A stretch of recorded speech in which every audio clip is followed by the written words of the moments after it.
Mímico Tagarela apresenta o depoimento de Randolph Carter, por H.P. Lovecraft.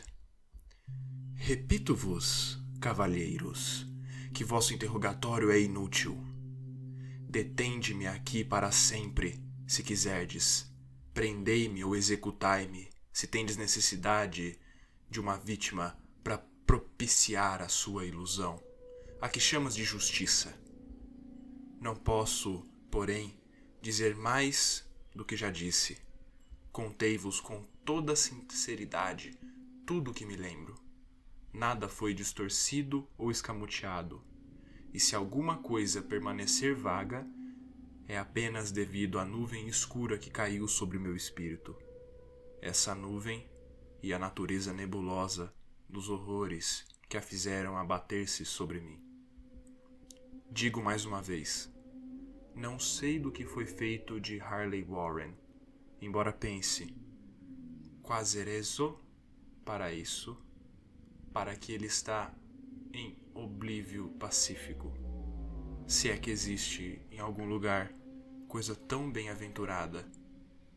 É verdade que por 5 anos fui o seu melhor amigo e que, em parte, compartilhei de suas terríveis pesquisas sobre o desconhecido. Não negarei, conquanto minha memória esteja insegura e vaga, que essa vossa testemunha nos possa ter visto juntos na estrada de Gainesville, caminhando na direção do pântano do Ciprestre Grande, às 11h30 daquela noite tenebrosa, que levávamos lanternas elétricas, pás e um curioso rolo de fio, a que se prendiam certos instrumentos. Eu mesmo me disponho a afirmar, pois todas essas coisas desempenharam um papel importante naquela cena hedionda, que continua gravada a fogo na minha memória abalada. Mas com relação ao que se seguiu e ao motivo pelo qual fui encontrado sozinho e aturdido na margem do pântano na manhã seguinte, devo insistir em que nada sei, salvo o que já vos narrei repetidamente. Dize-me que nada existe no pântano, ou em suas propriedades que pudesse constituir o cenário daquele episódio aterrador. Respondo que eu nada sabia além do que vi. Visão ou pesadelo pode ter sido e visão... pesadelo, não sei, espero desesperadamente que tenha sido. Mas, no entanto, é tudo quanto a minha mente reteu do que ocorreu naquelas horas chocantes depois que saímos da vista dos homens. E por que Harley Warren não voltou? Somente ele ou seu espectro, ou alguma coisa inominável que eu não sei descrever, poderão dizer. Como já tive ocasião de afirmar, eu conhecia bem, e de certa forma dividida, os estudos fantásticos de Harley Warren e de sua vasta coleção de livros estranhos e raros sobre temas interditos. Li todos os escritos nas línguas que domino. Contudo, esses são poucos em comparação aos escritos em idiomas que desconheço. Na maioria, acredito que são em árabe, e o compêndio de demoníaca inspiração que acarretou a tragédia, o livro que levava no bolso ao abandonar o mundo, estava escrito em caracteres que jamais vi em parte alguma. Warren jamais se dispôs a me dizer o que havia naquele livro. Quanto à natureza de nossos estudos, precisarei repetir ainda uma vez que já não conservo deles plena compreensão? Parece-me até misericordioso que seja assim, pois eram estudos terríveis que eu levava a cabo mais por relutante fascinação do que por inclinação verdadeira. Sempre me dominou às vezes, e eu temia. Lembro-me como estremecia ante sua expressão facial na noite anterior ao fato hediondo, enquanto ele falava sem cessar de sua teoria. Porque certos cadáveres nunca se decompõem, mas permanecem íntegros em suas tumbas por 1000 anos. No entanto, já não o temo mais, pois suspeito que ele conheceu horrores além do meu alcance. Agora temo por ele. Mais uma vez repito, Não tenho nenhuma lembrança clara de nosso intuito naquela noite. De certo, teria muito a ver com o livro que Warren levava consigo. Aquele livro antigo, num alfabeto indecifrável, que ele carregara da Índia um mês antes. Mas juro que não sei o que esperávamos encontrar. Vossa testemunha declara que nos viu às 11h30 na estrada de Gainesville, seguindo na direção do pântano do Ciprestre Grande. É provável que isso seja verdade, mas não me lembro com nitidez. A imagem cauterizada em minha alma é apenas de uma cena, e deve ter sido bem depois daquela noite, pois via-se uma pálida lua crescente no céu vaporoso. O lugar era um cemitério antigo, tão antigo que eu me sobressaltava ante os inúmeros indícios de anos imemoriais. Era uma depressão profunda e úmida, coberta de um mato alto, musgo e curiosas ervas rasteiras, envolvido por um vago fedor que minha fantasia ociosa associava absurdamente a pedras putrefatas. Por toda parte havia sinais de abandono e decrepitude, e eu parecia perseguido pela ideia de Warren. Nós éramos as primeiras criaturas vivas a invadir um silêncio letal de séculos. Sobre a borda do vale, uma lua crescente, lânguida, enlanguescente, espreitava através dos vapores repulsivos que pareciam emanar de catacumbas ignotas, e seus raios débeis e bruxuleantes faziam-me discernir um aglomerado repelente de lápides, urnas, cenotáfios e mausoléus, todos esboroantes, cobertos de musgo e manchados de umidade, e, em parte, ocultos pela luxuriância obscena da vegetação insalubre. A primeira impressão vívida que tenho de minha própria experiência nessa necrópole terrível refere-se ao ato de deter-me com Warren diante de um certo sepulcro semi-obliterado e de arrojar em seu interior certos fardos que, aparentemente, estiváramos carregando. Notei, então, que trazia comigo uma lanterna elétrica e 2 pás, ao passo que meu companheiro portava uma lanterna semelhante a um aparelho telefônico portátil. Não se disse qualquer palavra, pois o local e a missão pareciam desconhecidos. E sem delongas, tomamos das pás e começamos a afastar as ervas, a grama e a terra da cova rasa e arcaica. Após expormos toda a sua superfície, que consistia em 3 imensas lajes de granito, recuamos alguns passos para examinar o ossuário. Warren parecia estar fazendo alguns cálculos mentais. Depois voltou ao sepulcro e, usando a pá como alavanca, tentou erguer a laje, que ficava mais próxima de uma ruína de pedra e que pode ter sido outrora um monumento. Não conseguindo o seu intento, fez um gesto para que eu o auxiliasse. Por fim, nossos esforços combinados fizeram com que a pedra se soltasse. Levantamo-la e arredamos do lugar.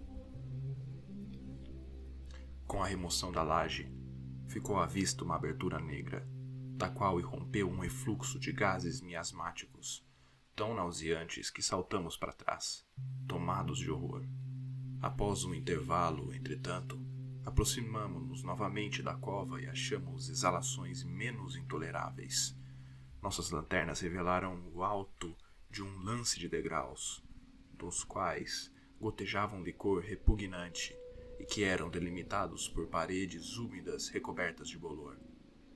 E agora, pela primeira vez, minha memória registra a emissão de palavras.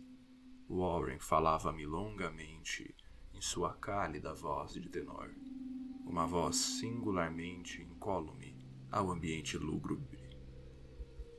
Peço perdão por pedir-te que permaneças na superfície, disse ele.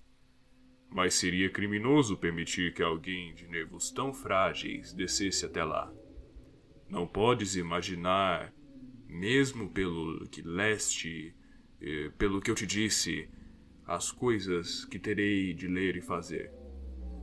Trata-se de um trabalho diabólico, Carter, e duvido que algum homem que não tenha a sensibilidade empernida pudesse ver aquelas coisas e voltar vivo e são. Não é desejo ofender-te, e Deus sabe o quanto eu gostaria de levar-te comigo. Mas, de certa forma, a responsabilidade é minha, e eu não seria capaz de arrastar um feixe de nervos como tu à morte ou à loucura quase certa. Digo-te, não podes imaginar o que seja realmente a coisa, mas prometo manter-te informado de cada passo meu pelo telefone. Vês que disponho de fio suficiente para chegar ao centro da Terra e voltar se quiser. Ainda ressoam em minha memória essas palavras, pronunciadas tranquilamente, e ainda me recordo dos seus protestos. Eu parecia desesperadamente ansioso por acompanhar o meu amigo. Mas ele se mostrava de uma obstinação inflexível. A certo momento, ameaçou abandonar a expedição caso eu insistisse. A ameaça tinha peso, pois só ele possuía a chave do que procurávamos. De tudo isso ainda me lembro, muito embora já não saiba que espécie de coisa buscávamos. Depois de haver obtido minha relutante aquiescência a seu plano, Warren pegou o rolo de fio e ajustou os seus instrumentos. A um gesto seu, peguei um destes e sentei-me numa lápide vetusta, descolorida, junto da abertura recém-exposta. Depois ele apertou minha mão, sobraçou o rolo de fio e desapareceu naquele indescritível ossuário. Durante 1 minuto ainda percebi o brilho da lanterna e escutei o roçagar do fio, enquanto Warren o estendia pelo chão. Mas o brilho da luz sumiu repentinamente, como se ele houvesse dobrado uma esquina na escada de pedras e quase ao mesmo tempo o som cessou, igualmente. Eu estava só, porém ligado às profundezas desconhecidas por aqueles cordéis mágicos, cuja superfície isolada verdejava sobre os raios esforçados do ensangue quarto crescente. A cada momento eu consultava o relógio, a luz da lanterna elétrica, e, tomado de ansiedade febril, procurava ouvir alguma coisa no receptor do telefone. Entretanto, durante mais de 1/4 de hora, nada ouvi. Então o instrumento emitiu um estalido, e eu chamei o meu amigo com voz tensa. Por apreensivo que me sentisse, eu não estava preparado, entretanto, para as palavras que subiram daquela cova hedionda em tons mais alarmados e hesitantes do que eu já havia escutado de Harley Warren. Ele, que se despedira de mim com tamanha calma, havia pouco, agora me chamava lá de baixo num sussurro titubeante. Meu Deus! Se pudesse ver o que eu estou vendo, Carter! Não pude responder. Mudo. Só fiz esperar. Ouvi novamente as palavras agitadas. Carter! É terrível, é monstruoso, é inacreditável! Dessa vez, a voz não me faltou, e despejei no aparelho um jorro de indagações excitadas. Aterrorizado, não cessava de repetir. Warren! O que foi, Warren? O que foi? Mais uma vez, escutei a voz do meu amigo, ainda repassada de medo, e agora aparentemente impregnada de desespero. Eu não posso dizer-te, Carter.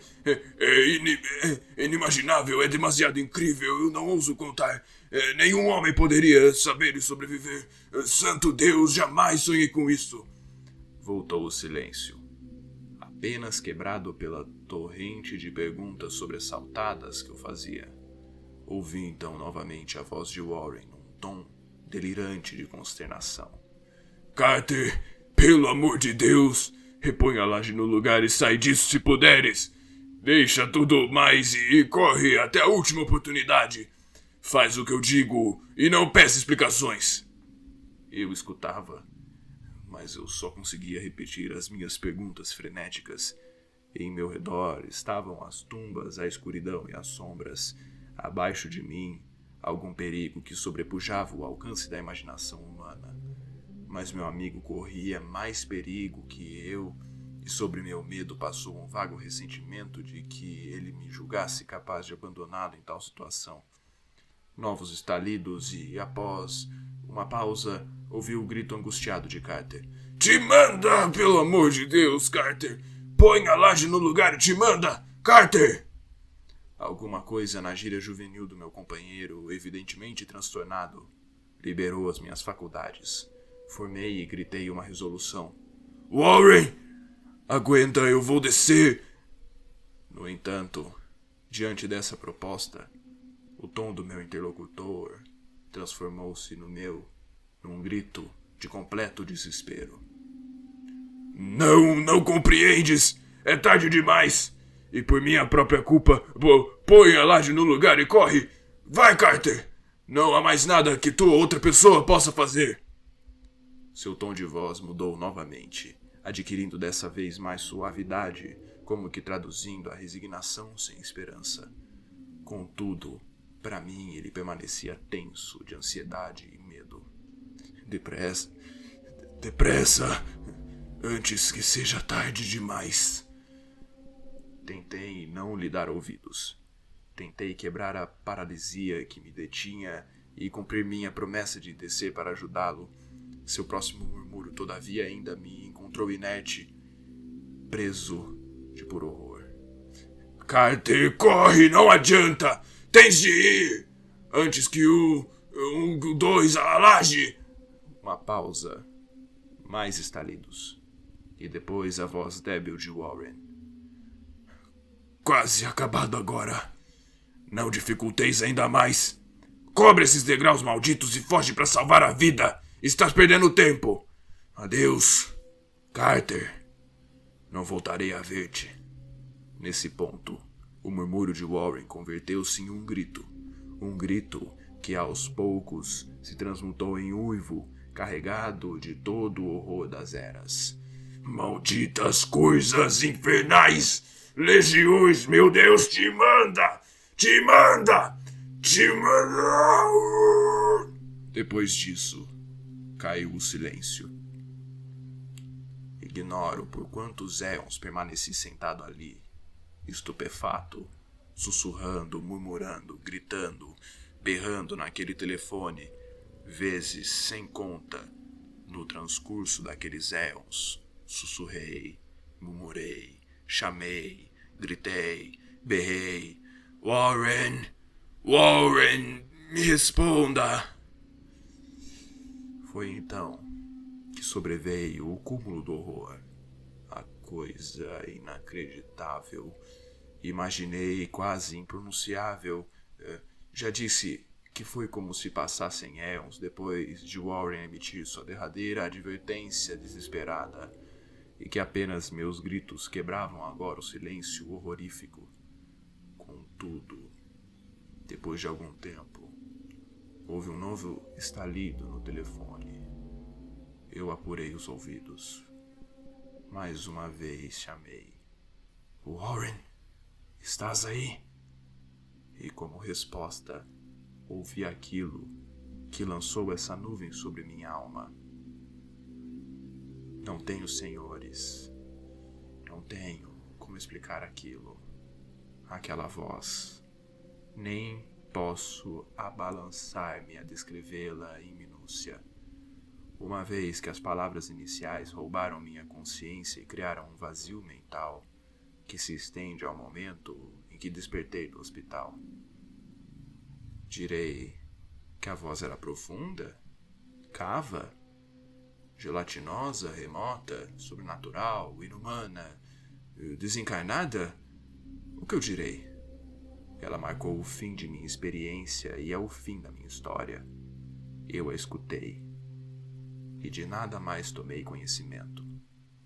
Escutei-a enquanto eu permanecia sentado, petrificado, naquele cemitério desconhecido do vale, em meio às pedras carcomidas e aos túmulos em ruínas, junto à vegetação pútrida e aos vapores miasmáticos.